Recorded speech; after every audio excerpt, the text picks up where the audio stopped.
The pleasures of imagination, the first bookmark Akenside. With what attractive charms this goodly frame of nature touches the consenting hearts of mortal men, and what the pleasing stores which beauteous imitation thence derives to deck the poet's, or the painter's toil, my verse unfolds. Attend, ye gentle powers of musical delight, and while I sing your gifts, your honors, dance around my strain.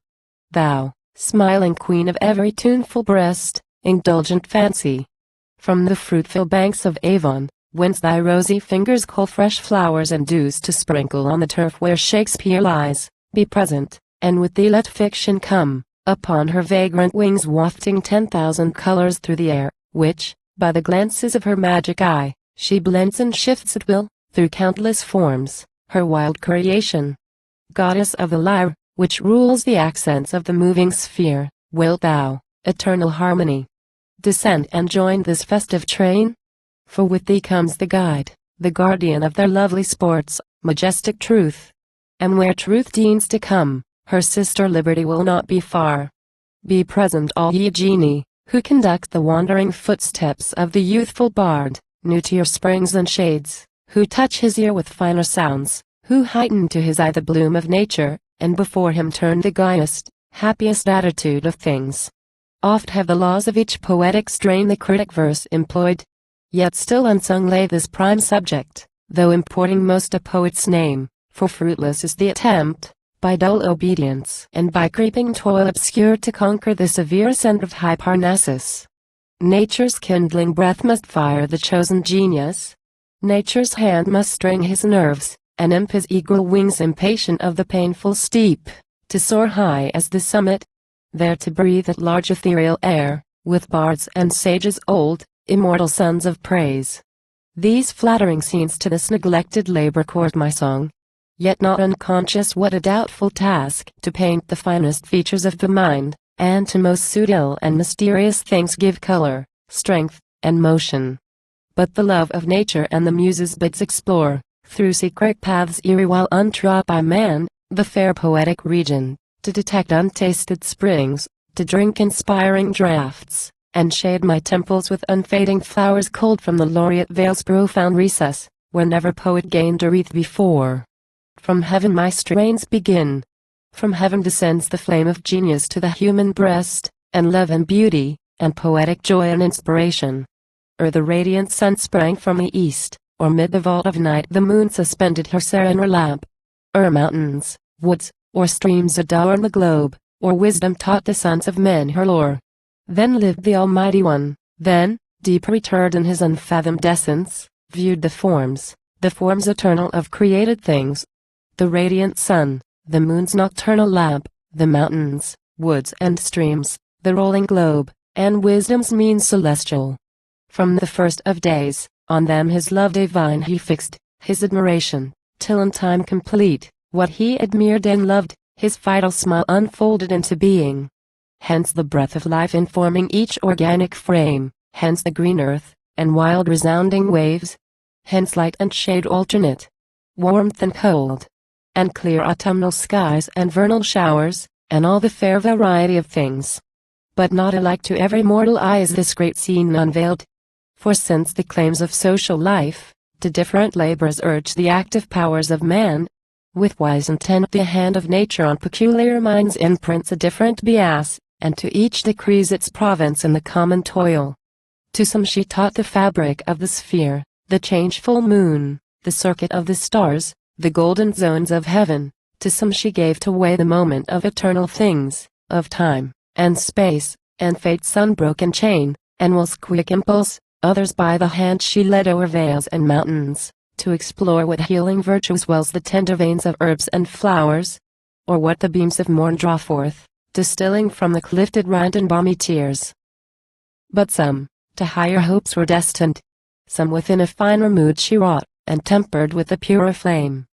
To these the Sire Omnipotent unfolds the world's harmonious volume, there to read the transcript of himself. On every part they trace the bright impressions of his hand, in earth or air, the meadow's purple stores, the moon's mild radiance, or the virgin's form blooming with rosy smiles, they see portrayed that uncreated beauty, which delights the mind supreme. they also feel her charms, enamored. They partake the eternal joy. For as old Memnon's image, long renowned by fabbling Nilus, to the quivering touch of Titan's ray, with each repulsive string consenting, sounded through the warbling air unbidden strains. Even so did nature's hand to certain species of external things, attune the finer organs of the mind, so the glad impulse of congenial powers, or of sweet sound, or fair proportioned form, the grace of motion, or the bloom of light, thrills through imagination's tender frame, from nerve to nerve, all naked and alive they catch the spreading rays, till now the soul at length discloses every tuneful spring, to that harmonious movement from without responsive. Then the unexpressive strain diffuses its enchantment, fancy dreams of sacred fountains and Elysian groves, and vales of bliss, the intellectual power bends from his awful throne a wondering ear, and smiles, the passions, gently soothed away, sink to divine repose, and love and joy alone are waking. Love and joy, serene as airs that fan the summer. Oh! Attend, woe ere thou art, whom these delights can touch, whose candid bosom the refining love of nature warms. Oh! Listen to my song, and I will guide thee to her favorite walks, and teach thy solitude her voice to hear, and point her loveliest features to thy view. Know then, whate'er of nature's pregnant stores, whate'er of mimic art's reflected forms with love and admiration thus inflame the powers of fancy, her delighted sons to three illustrious orders have referred. Three sister graces, whom the painter's hand, the poet's tongue confesses. The sublime, the wonderful, the fair. I see them dawn. I see the radiant visions, where they rise, more lovely than when Lucifer displays his beaming forehead through the gates of morn, to lead the train of Phoebus and the spring. Say, why was man so eminently right amid the vast creation? Why ordained through life and death to dart his piercing eye, with thoughts beyond the limit of his frame?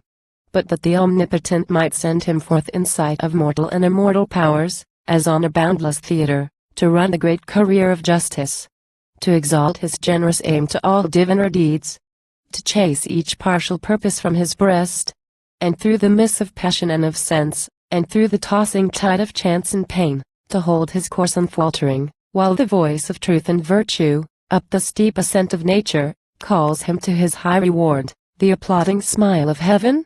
Else wherefore burns in mortal bosoms this unquenched hope, that breathes from day to day sublimer things, and mocks possession? Wherefore darts the mind, with such resistless ardor to embrace majestic forms? Impatient to be free, spurning the gross control of willful might, proud of the strong contention of her toils, proud to be daring? Who but rather turns to heaven's broad fire his unconstrained view, than to the glimmering of a waxen flame? Who that, from alpine heights, his laboring eye shoots round the wide horizon, to survey Nilus or Ganges rolling his bright wave through mountains, plains, through empires black with shade and continents of sand, will turn his gaze to mark the windings of a scanty rill that murmurs at his feet. The high-born soul disdains to rest her heaven-aspiring wing beneath its native quarry. Turt of earth in this diurnal scene, she springs aloft through fields of air, pursues the flying storm, rides on the veiled lightning through the heavens, or, yoked with whirlwinds and the northern blast, sweeps the long track of day. Then high she soars the blue profound, and hovering round the sun beholds him pouring the redundant stream of light, beholds his unrelenting sway bend the reluctant planets to absolve the fated rounds of time. Thence farthest she darts her swiftness up the long career of devious comets, through its burning signs exulting measures the perennial wheel of nature, and looks back on all the stars, whose blended light, as with the Milky Zone, invests the Orient. Now almost she views the imperial waste, where happy spirits hold, beyond this concave heaven, their calm abode, and fields of radiance, whose unfading light has traveled the profound 6,000 years, nor yet arrives in sight of mortal things. Even on the barriers of the world unterred she meditates the eternal depth below, till half recoiling, down the headlong steep she plunges, soon overwhelmed and swallowed up in that immense of being. There her hopes rest at the sated goal. For from the birth of mortal man, the sovereign Maker said, that not in humble nor in brief delight, not in the fading echoes of renown, power's purple robes, nor pleasure's flowery lap, the soul should find enjoyment, but from these turning disdainful to an equal good, through all the ascent of things enlarge her view, till every bound at length should disappear, and infinite perfection close the scene. Call now to mind what high capacious powers lie folded up in man. How far beyond the praise of mortals, may the eternal growth of nature to perfection half divine, expand the blooming soul? What pity then should sloth's unkindly fogs depress to earth her tender blossom, choke the streams of life, and blast her spring? Far otherwise designed almighty wisdom. Nature's happy cares the obedient heart far otherwise incline. Witness the sprightly joy when aught unknown strikes the quick sense, and wakes each active power to brisker measures. Witness the neglect of all familiar prospects, though beheld with transport once. The fond attentive gaze of young astonishment. The sober zeal of age, commenting on prodigious things. For such the bounteous providence of heaven, in every breast implanting this desire of objects new and strange, to urge us on with unremitted labor to pursue those sacred stores that wait the ripening soul, in truth's exhaustless bosom. What need words to paint its power? For this the daring youth breaks from his weeping mother's anxious arms, in foreign climes to rove. The pensive sage, heedless of sleep, or midnight's harmful damp, hangs o'er the sickly taper. And unterred the virgin follows, with enchanted step, the mazes of some wild and wondrous tale, from morn to eve. Unmindful of her form, unmindful of the happy dress that stole the wishes of the youth, when every maid with envy pinned. Hence, finally, by night the village matron, round the blazing hearth, suspends the infant audience with her tales, breathing astonishment. Of witching rhymes, and evil spirits. Of the deathbed call of him who robbed the widow, and devoured the orphan's portion. Of unquiet souls risen from the grave, to ease the heavy guilt of deeds in life concealed. Of shapes that walk at dead of night, and clank their chains, and wave the torch of hell around the murderer's bed.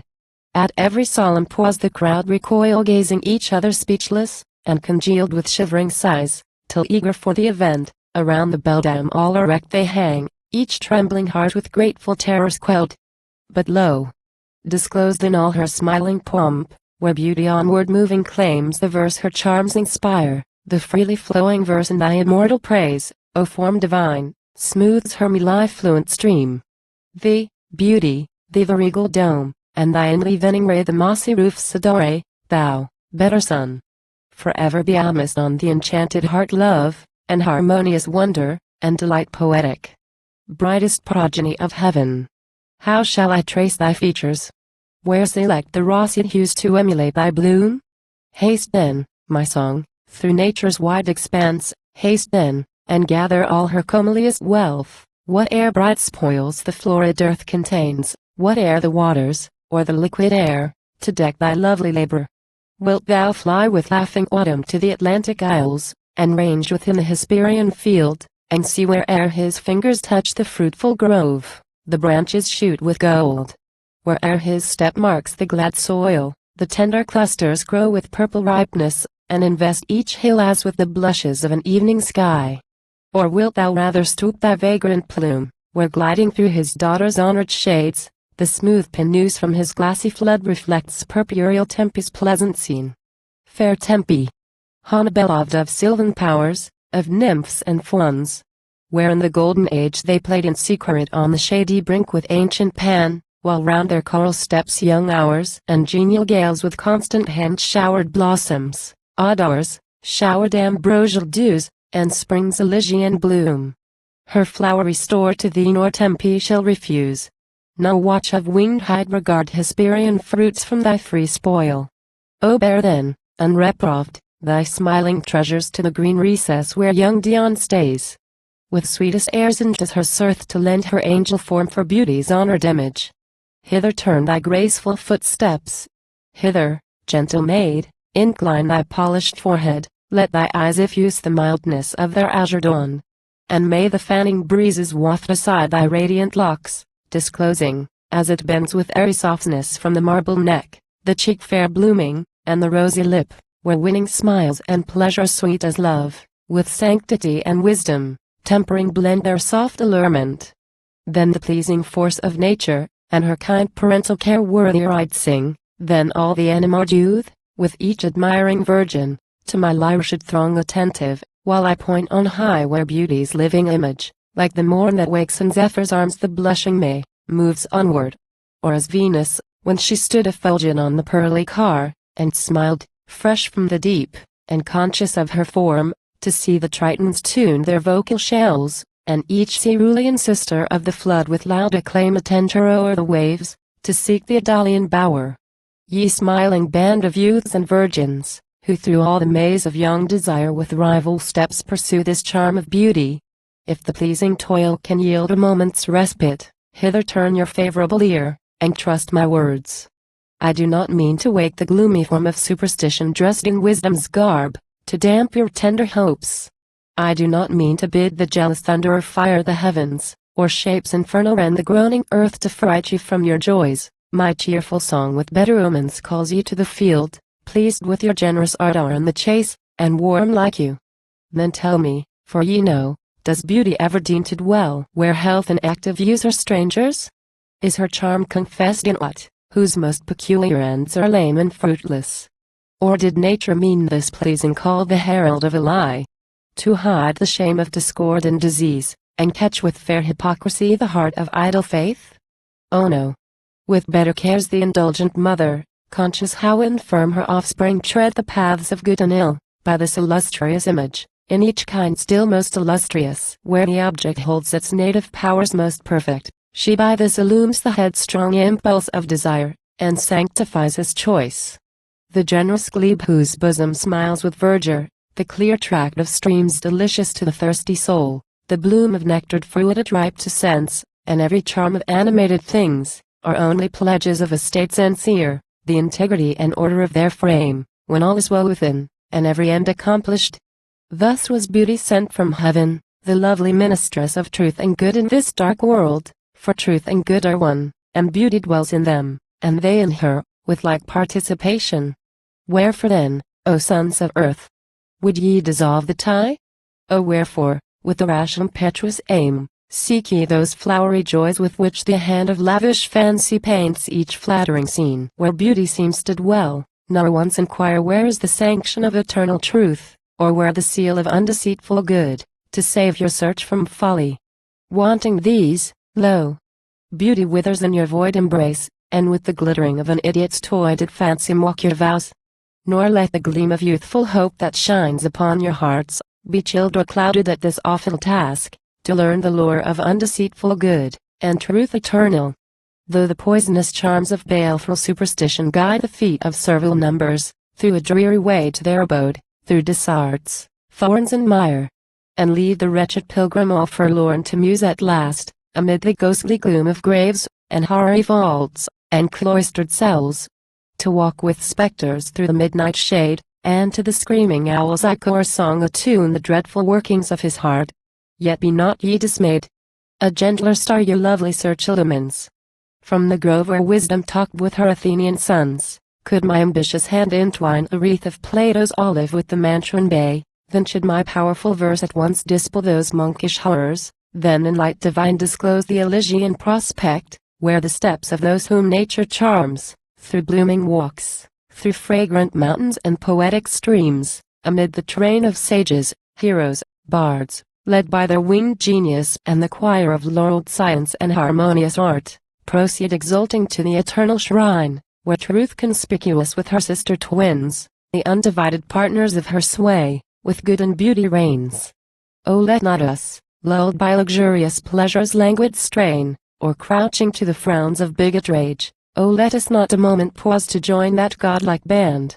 And if the gracious power who first awakened my untutored song, will to my invocation breathe anew the tuneful spirit, then through all our paths, ne'er shall the sound of this devoted lyre be wanting.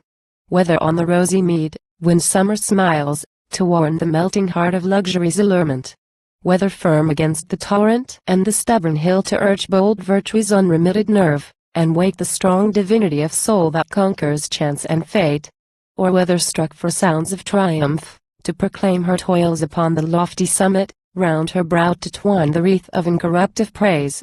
to trace her hallowed light through future worlds, and bless heaven's image in the heart of man. Thus with a faithful aim have we prismed, adventurous, to delineate nature's form, whether in vast, majestic pomp arrayed, or dressed for pleasing wonder, or serene in beauty's rosy smile.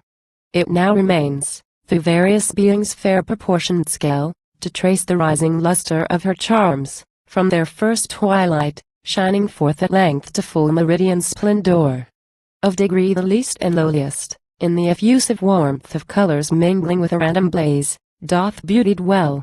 Then higher in the line and variation of determined shape, where truth's eternal measures mark the bound of circle, cube, or sphere. The third essence unites this varied symmetry of parts with color's bland allurement. As the pearl shines in the concave of its azure bed, and painted shells indent their speckled wreath, then more attractive rise the blooming forms through which the breath of nature has infused her genial power to draw with pregnant veins nutritious moisture from the bounteous earth, in fruit and seed prolific. Thus the flowers their purple honors with the spring resume, and such the stately tree which autumn bends with blushing treasures. But more lovely still is nature's charm, where to the full consent of complicated members, to the bloom of color, and the vital change of growth, life's holy flame and piercing sense are given, and active motion speaks the tempered soul, so moves the bird of Juno. So the steed with rival ardor beats the dusty plain, and faithful dogs with eager airs of joy salute their fellows. Thus doth beauty dwell there most conspicuous, even in outward shape, where dawns the high expression of a mind, by steps conducting our enraptured search to that eternal origin, whose power, through all the unbounded symmetry of things, like rays effulging from the parent sun, this endless mixture of her charms diffused. Mind alone, bear witness, earth and heaven. The living fountains in itself contains of beauteous and sublime, here hand in hand, sit paramount the graces. Here infant, celestial Venus, with divinest airs, invites the soul to never-fading joy. Look then abroad through nature, to the range of planets, suns, and adamantine spheres wheeling unshaken through the void immense, and speak, O man! Does this capacious scene with half that kindling majesty dilate thy strong conception, as when Brutus rose refulgent from the stroke of Caesar's fate, amid the crowd of patriots, and his arm aloft extending, like eternal Jove when guilt brings down the thunder, called aloud on Tully's name, and shook his crimson steel, and bade the father of his country, hail. For lo! The tyrant prostrate on the dust, and Rome again is free. Is aught so fair in all the dewy landscapes of the spring, in the bright eye of Hesper or the morn, in nature's fairest forms, is aught so fair as virtuous friendship? As the candid blush of him who strives with fortune to be just? The graceful tear that streams for others' woes? Or the mild majesty of private life, where peace with ever-blooming olive crowns the gate? Where honor's liberal hands effuse unenvied treasures, and the snowy wings of innocence and love protect the scene. Once more search, undismayed, the dark profound where nature works in secret. View the beds of mineral treasure, and the eternal vault that bounds the hoary ocean. Trace the forms of atoms moving with incessant change their elemental round.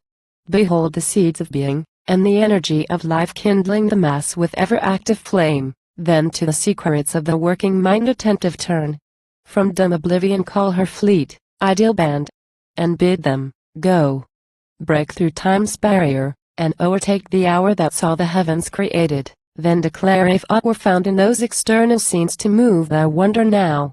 For what are all the forms which brute, unconscious matter wears, greatness of bulk, or symmetry of parts? Not reaching to the heart, soon feeble grows the superficial impulse. Dull their charms, and satiate soon, and pall the languid eye. Not so the moral species, nor the powers of genius and design. The ambitious mind there sees herself, by these congenial forms touched and awakened, with intenser act she bends each nerve, and meditates well-pleased her features in the mirror. For of all the inhabitants of earth, to man alone creative wisdom gave to lift his eye to truth's eternal measures. Thence to frame the sacred laws of action and of will, discerning justice from unequal deeds, and temperance from folly.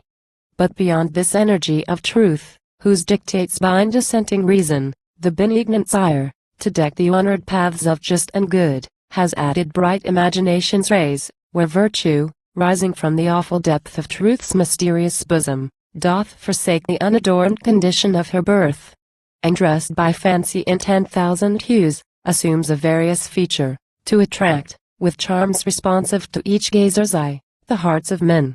Amid his rural walk, the ingenuous youth, whom solitude inspires with purest wishes, from the pensive shade beholds her moving, like a virgin muse that wakes her lyre to some indulgent theme of harmony and wonder, while among the herd of servile minds, her strenuous form indignant flashes on the patriot's eye, and through the rolls of memory appeals to ancient honor, or in act serene, yet watchful, raises the majestic sword of public power, from dark ambition's reach to guard the sacred volume of the laws.